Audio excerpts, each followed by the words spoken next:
So let's proceed to rate. Rate is a special ratio that compares two measurements with different units. So we can still use ratio, but in this comparing, there is different units. For example, 120 kilometers for 2 hours.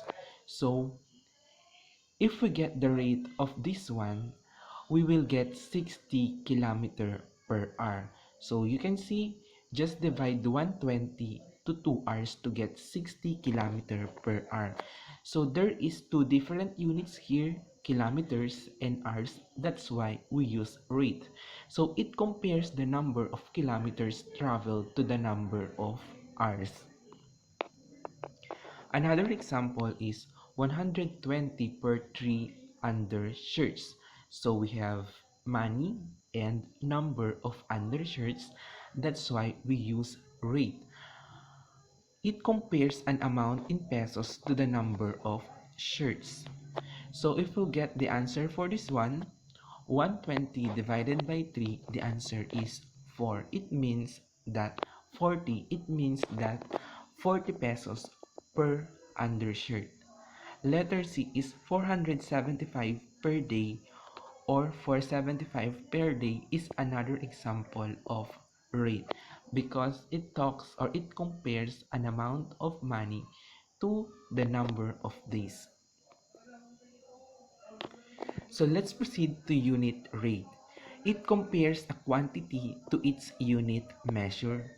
And a unit price is a rate that compares the price of an item to its unit measure. The item labels indicate the cost of the item per unit. So example of unit rate and unit price, the denominator is always 1. For example, 120 per 3 undershirt. So the unit rate or unit price for this given is 40 per undershirt. Just divide 120 to 3. That's why we get 40 pesos per undershirt. So 40 per 1 undershirt. A factory worker in the NCR receives a wage of 2,850 for 6 days of work. What is the daily wage rate? So when you say rate, it always talk or the denominator is always 1 because we're talking about unit rate. Her wage daily. So as we write these two terms in fraction to compare, so 2,850 to 6 days, then blank is to 1 day. So for us to get the answer, since we can write this in just divide for us to get the daily wage rate. So 2,850 divided by 6, the answer is 475 pesos. So it means that she receives 475 pesos a day. So our answer is, or her daily wage rate is 475 per day.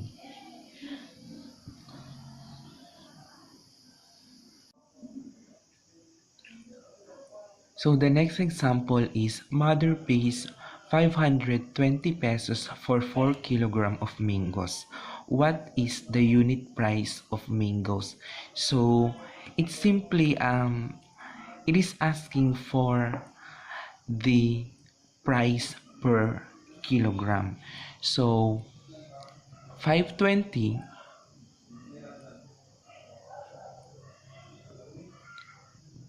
to 4 kilogram, so blank is to 1 kilogram. So to get the unit price, just divide the total amount to the total number of kilogram. So 520 divided by 4. Since this is just equivalent to 420 to 4, 520 to 4. So 520 divided by 4, the answer is 130 pesos. So 130 pesos to 1 kilogram. So the unit price of mangoes is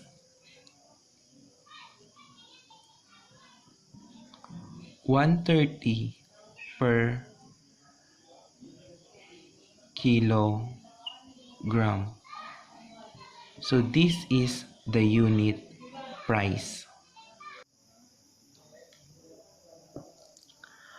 A peregrine falcon dives about 300 km per hour. How many kilometers can the bird travel for 30 minutes? So I will use ratio to get the answer for this problem. So 300 km, so I will write it in ratio form, is to 1 hour because 300 km per hour. The next is blank is to 30 minutes because we're looking for the kilometers that the bird can travel for 30 minutes. So as you can see that 30 minutes is half of 1 hour, then we can say that 150 kilometer is or to 30 minutes because since 30 is half of 1 hour, then we'll just get the half of 300, which is 150 kilometer. So the answer is the peregrine falcon can travel 150 kilometer in 30 minutes. The population density is the population per square kilometer. The city of Manila had a population of 1,780,148 and an area of 24.98 square kilometer. What is the population density? Population density is an example of unit rate. So for us to get the answer, just divide 1,780,148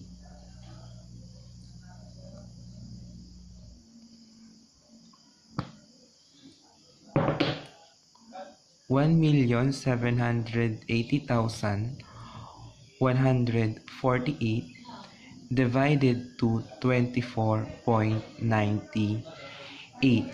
So if we're going to divide this, the answer is 71,263.9303. But since we're looking for the population density, and that is the population per square meter, we're talking about the people living in per square kilometer.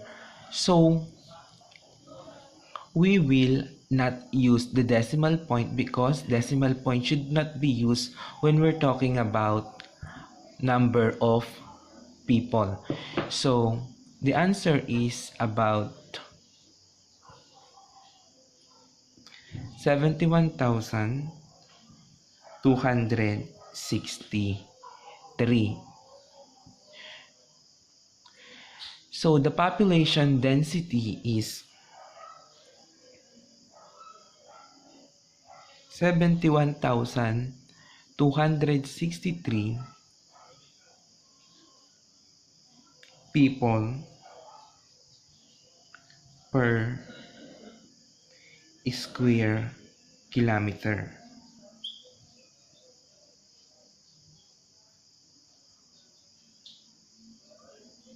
Okay, so that is our answer. 71,263 people per square kilometer. In getting the lowest of term of ratio as a fraction, it's just the same in simplifying fractions. So we have here 20 to 60. So the first thing that you're going to do is to think of the largest number that you can divide to the numerator and the denominator of the given ratio. So as you can see, we have 20 and 60. So 20 or 60 can be divided into 20. So this is very easy. So 20 divided by 20, the answer is 1. 60 divided by 20, the answer is 3. So if we're going to repeat or go back to the process,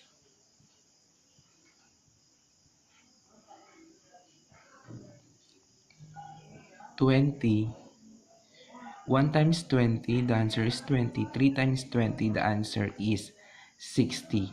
So the lowest term for 20 to 60 is 1 to 3. Another example is 35 to 1 to 70. So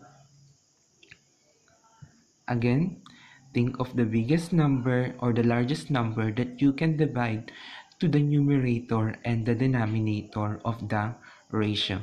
So since 70 can be divided to 35, so 35 divided by 35 is 1. 70 divided by 35 is 2. What about 6 to 15? A while ago, very easy because we just divide the denominator to the numerator. But in this case, we cannot divide 15 to 6. So we think of a number that we can divide to the numerator and the denominator. Let's start by 2. So 6 divided by 2 is 3. 15 divided by 2 is, there is a remainder, so it cannot be used. Next is 6 divided by 3 is 2. Then 15 divided by 3 is 5. So the lowest term of 6 to 15 is 2 to 5. In getting the equivalent ratios, you can divide the two terms or you can multiply certain number to both of them. So for example, 2 to 4. So we can multiply 2 to 2 and to 4. So it can be 4 to 8. So 2 times 2, 4. 4 times 2 is 8. Or we can divide this one. So 2 divided by 2, 1. 4 divided by 2, 2. So 4 to 8 is equivalent to 2. 2 to 4. 1 to 2 is equivalent to 2 to 4 and 4 to 8. So another example is 1 to 5. So in this case, we cannot divide, so just multiply certain number. So just multiply, let's say 3. 3 times 1 is 3. 5 times 3 is 15. Next, let's use 5. 5 times 1 is 5. 5 times 5 is 25. So 3 to 15 and 5 to 25 are equivalent ratios of 1 to 5. For your activity, answer practice A and B on page 101. Take a photo of your answer, send it by private message, deadline October 20. That's all.